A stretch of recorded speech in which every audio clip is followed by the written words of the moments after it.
ngak mari si phai khare ne hei tau maya ngak mari phai re thangat pe adre dosa ne karom de dosa no sutin na khare ne henjan na re ne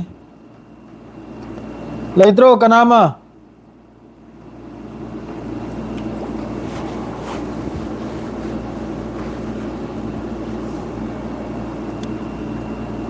ngakche paibdura ta dur mare se ngakche paibdura ta dur mare phifam se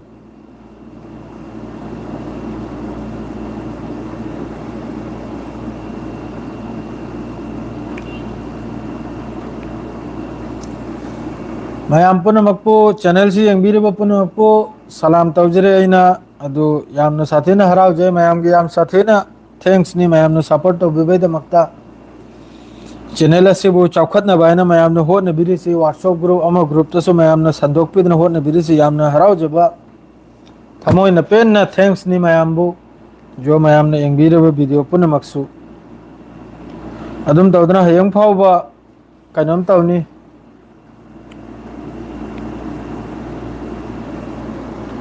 nahi gi numit sidi sengna haibda ngak se khasitam nuaite ko mayam waro ba yade ngak se khasitam chaptak ta ni nahi gi video sida yam kanna muk sap si yadre kari gi no khangde be ram thang kare swai sida nasir bhai mohammad makbul chak chadri tau chak thong li adu mohoi gi rice cooker ai brother thong imni Dumarak se thabu khaiting chille adraidi kuchen chen ab dum adraidi tum bakra wayung cha dab sirang ngak mari krak se chep khraba seng na dum ngak mari krak se yadre laiba ekdam suthina na re doji chalang cha jal lega sida penadol haina tablet am lai adui dum thinjal khige double hoina aduge yenge sin nahum krak se na ba ugalak la अखोना साइगी येल फारों गुमना सूर रेगा हलक लेगा चार ग हिपले सूर रेगा हलक लेगा चार ग हिपले अदुना अदुम तौर अदु नुआई बु पाओ मन ही युमलुम दे फंगी ने है मयाम बु तहान जगे ने अखो हम द इलेक्शन करा ताउ गदोर मारे आईगी इचे म पोक पनी आईगी वोट लेप कदोरे हन तारी ने उन तो को मतम सिरा हजि के लान के मतम सिरा माना वोट का लेप न तौरे अदु को mayam na lepo aina mayam na thagat pi dana ai chem du le bhal bani adu changjal ramina kam tawni hona dabdi yade ijat ki sawal hoire sengna ibda yengba time tang laibak sang adu mayam su duwa taw biu mahak ke damakta mayam na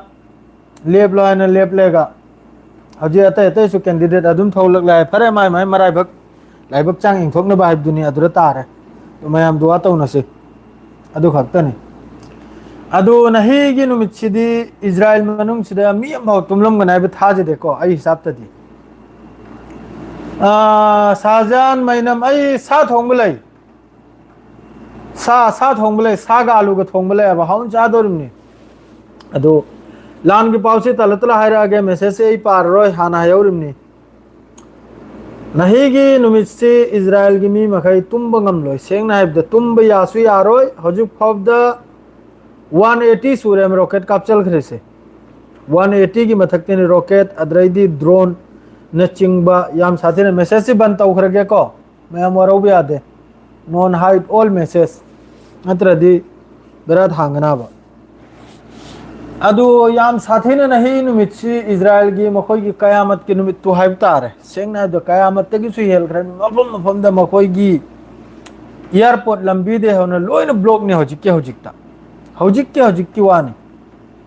adu gi matung in na makhoi na su berutta yam sathe ne air strike tawi micham mai gi mathak tai bitare nahi di live se tung sangal ga bane chak ai loibo ina sengna ida adu yam na harawi Hizbullah na lak charak pase sum lak chap sini ya khoina pami se du yam sathi na du makhal gi rocket ke alau thok lega puthorak lega makhal gi drone ke puthorak lega Hizbullah sina Israel Tel Aviv Haifa na chingba mafam kaya da madre di airport na chingba asigu mafam kaya da lan se ta khar adu dai hendok tana UAE da makhoi gi mi ma kidnap tor ga mai hat khim ne ai madu gi mi ase be haksang du phangbai pawam la I माद्रेदी यमन दे याम साथी न लंबी दे थोक लेगा Yemen की होजी की हुती की लीडर का माद्रेदी याहया है मकोई की होजी की यमन की फोर्स की स्पोर्ट वांगांग ने मीडिया से थोक लेगा वांगांग को मीदो अदुने कईने बासन तो याम न चावन मी लाख तराकुल तरुक तरे तराकुल है बता रहे अदु आइने वीडियो से थाबीख्रमने अदुम तौद्रे यामने चावना प्रोटेस्ट तौरी यमन सिदे याम साथीने चावना अदरे हेंदोक्तना सोमदे जॉर्डन दसु याम साथीना एम्बेसी दा मासी मखोइना अज्ञात हारिसी मिसक खंगदब मियोय हारिमनाबा अदुगु मियोय एम थोकलेगा पुरा नोंमैसिना हाइदतलमे हाइदतपसिदा मी अहुम सिबगी वानी माद्रे मी मयामसु सोकपय वानाबा अदरे होजी होजिक त मखोइगी टाइम्स ऑफ इजराइल दगी कनोम हारे इसनबु रॉकेट चामगा आसी नोट सेंटर नोट अमसुंग सेंटर सिने चिंगम मम खुदिंगदा तेलबब किसी याम साथीना कापचलक पैवानाबा हिजबुल्लाह की तरफ तगी माद्रेदी हौजिक की अनौबा बेरुत्ता अखोइगी साउथ बेरुत सिदा अखोइगी कनोमना इजराइल ने एयर स्ट्राइक तौ याबा बिल्डिंग अम खत्ता अदरा साइ मी सिबगी वादुम लैरे माद्रेदी सोमदा एक्सिस रेसिडेंस महीने अटैक तौख्रे में हमसी याम खरे एक्सिस मखैना नई खरेसी किरियात सुमून अदरेदी सरागा माद्रेदी सोमदा अबीबीम माद्रेदी सोमदनबु हनीता सिगुम्बा सेटलमेंट मखल मखल सिदा लेक्तबिदा लैरिबा होजिकी ग्रुप मखैसिना अल नसीर माद्रेदी आसिफ मुजाहिदीन अल कुद्दूस माद्रेदी अल कासिम सिने चिंगबा मखैसिना लेक्तबिदा होजिक इजराइल मनुंग सिरे लांसी होजिक याम साथिन तौरी अदरेदी फोंगना पावमसु लाउथोरकले इजराइल की तरफ तगी मोहई गिदा होजी मेंटल ओइदना मी लैरिसी याम साथीना मी से लैगरा मेंटल ओइदना मादु हिदाक न 80% मी से हिदाक न मेंटल से सोई मकोक से फलक त्रिमना लान से करेगा दि 24 घंटा 24 आवर्स दा कम तमना मखोइना तुम से नोंथिल तौरे रॉकेट कापचे लगले नुमदांग तौरे रॉकेट कापचे लगले 24 घंटा साइलेंट खोंगले का होजी जिस तरह मखोइना फिलिस्तीनी मी मखैबु ngau खरीदो जिस तरह मखोइना तकलीफ पी खरीदो मफम दा अदुई मथकते सोमका अदुई मथकते एयर स्ट्राइक तौजलिमनि अदुगु सोमका हलिमनि मिसम अदुम ngau खरीदुम मखोइ मिसे होजी 199% हाइरो 99% हारसु यार लोइन बंकर मनुंग हिंगिमनि मखोइसे करे अदि 24 घंटा साइलेंस अदुम माद्रेदी होजी हिजबुल्लाह अंतर सिनबो होजी रोकेसिम कापचल खरे अदुगा अमक लोगे अदुई मफम द्रम का टारगेट तौरिमनि अदु हिजबुल्लाह ना होजी लाख रेसन करिनो हाइबदा ममांगै द मखोइगी हुद हारिबा मखोइगी ड्रोन दुना इजराइल मनुंगी जो तेल अबीब हाइफा अमा जो इजराइल मनुंग द लैरिबा मफम मखैसे सिगी फोटेज से लोइन पुदनि चखराब लोइन अखोइगी एक्सरे तौरेगन लोइन पुदनि चखरा अदुना होजी मखोइगी आयरन ड्रोम कराइने इजराइल की आयरन ड्रोम कराया बहुजी इजराइल की आयरन ड्रोम लैत्रा बहुजी आयरन ड्रोम ने इंटरसेप्ट अमभाव तौद्राब सेंग नाइबदा अदुना नत्रो चाक लेबा गाड़ी में हम चाय दियंग लंबी दे युम द रॉकेट के आनो तागरिबा मथंग मसिंग मखा लैत मगै रॉकेट के आनो तागरिबा अदरेदी सोम दे यमन की तरफ तगी हुती की लीडर दोन लाउथोक पिखरमनी जिहाद तौरो मोहइसिगी अगेंस्ट ताइना अदुगुम्बा वा कयामुसु लाउथोक पिखि अदरेदी सोम द यूरोपियन कंट्री लैरिबा मखैना कोतोके होजी अमा अनि खक्तनी होजी इजराइल का अयामदा होजी इजराइल के लेबिसा अमेरिका खक्तनी सेंगना यूके न फाव हायरअमनी नेतन्याहु फाबगी मखोइगी चंगलप तारगदि फारग पीने न हायरअमनी अदुम तौदना पावसी मथंग सोमदना करी पावनो लैरिसे कनोमगी अखोइगी कनोम सिना अमेरिका सिना कम तौरे हबदा अमेरिका अमसुंग होजी इजराइल तुर्की दी इजराइल की मीनी सिम खंगरो तुर्की इजराइल की मीनी माद्रेदी मसरसु इजराइल की मीनी इवैसुम इजराइल की मीनी सेंगना हबदा अदुई मथकता मखोइसि लोइना होजी हायरबा इना अमेरिका से मखोई मखैसि लोइना अखोइगी चागोर थंबदो अदुगुमन मखोइजे थम्मिने सेंगना हबदा मसर तुर्की माद्रेदी इवैसि मखैसि लोइना मखोइगी चागोरनी सेंग मखोइना कुल्लु हबदो कुल्लिमनी नत्रदि सुगुम लानसी लेभल गाडी कसुलै पोट नताबा अदु अर्सो होजी अल्हम्दुलिल्लाह अल्लाह की लाख शुक्रनी हिजबुल्लाह ने याम साथी ने नई बायदु मफम कया दन हिजबुल्लाह ने तौथगरिजे हिजबुल्लाह ने तौखसे गोलानी मखोइगी गोलानी ब्रिगेड कमांड सेंटर सिदा याम साथी ना मखोइगी कानून की तरफ तक हिजबुल्लाह की तरफ तक रोके याम साथी ने कापचल की अदरा सुम तौदना सोमदना बु मलिकिया हारिबा माद्रेदी मनारा हारिबा माद्रेदी बरम हारिबा मफम हम थुंगदव मफम लेत्रे हिजबुल्लाह की अटैक ता थुंगदव मफम लेत्रे अद्रेदी अल कुद्दुस नसु जुहैर अल दिंखर सिदा मासी ngarang su tawi madredi nahi su tawrimni sum tawdna madredi somda nezirin exercise je si mafam sidani yam sathina lumna leiraga Israel की लानमी इन्फेंट्री लानमी अदुई मथक्ता लान तार से कनम की तरफ तगी ग्रुप माई की तरफ तगी अदरे सोमदा अल जजीरा की पाव खरम सुलाई अदु साइज रखे मैसेज कांगथोनी नायको हजिकता इजराइल की फोर्स ने स्क्रेप तौदना लेबनन नेतक मी कुंथ्रा मंगानी मखोइना नही की नुमित्ता हजिकता मी कुंथ्रा मंगानी सीखरिसे अदरेदी वेस्ट बैंक सिदा अक्टूबर महीना सिदा मी फाखरिसी इजराइल की तरफ तक वेस्ट बैंक तक अक्टूबर महीना सिदा मी लिसिंग तरानिथोई ऑक्युपाइड वेस्ट बैंक तक इजराइल ने फाखरिसे मी लिसिंग तरानिथोई से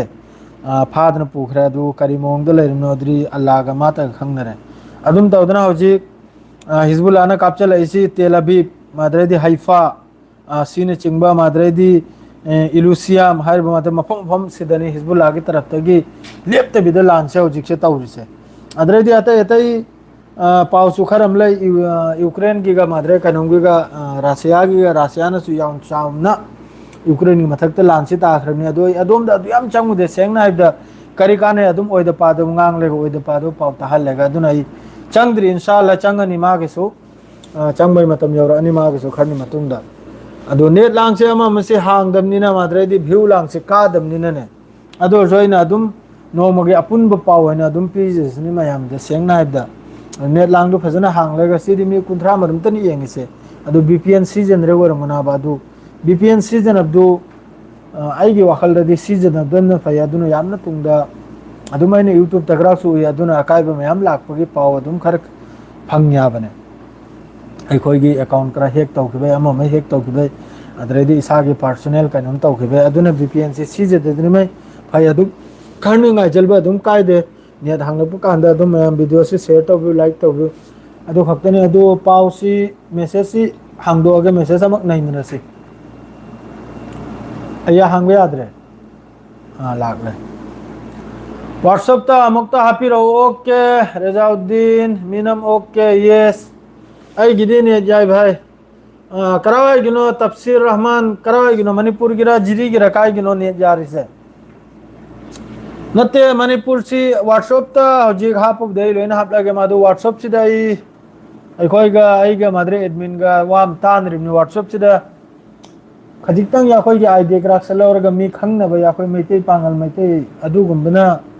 चंगलेगा वारी दु सानरगन फबाते तै दु आइना दुम व्हाट्सएप सी दा ए तो तौद्रे या खोइ मैते पांगल अदु सरा आइना तो बसे ए तौदे अदु नै अक्सांग से याम नुंगाइत्रे ने ngakmari से अदु मणिपुर सी नेट सी हांगद्री ने आइगी दिन जाय भाई मांग दु व्हाट्सएप नो रंगमनि दा तफसीर रहमान ने खंगे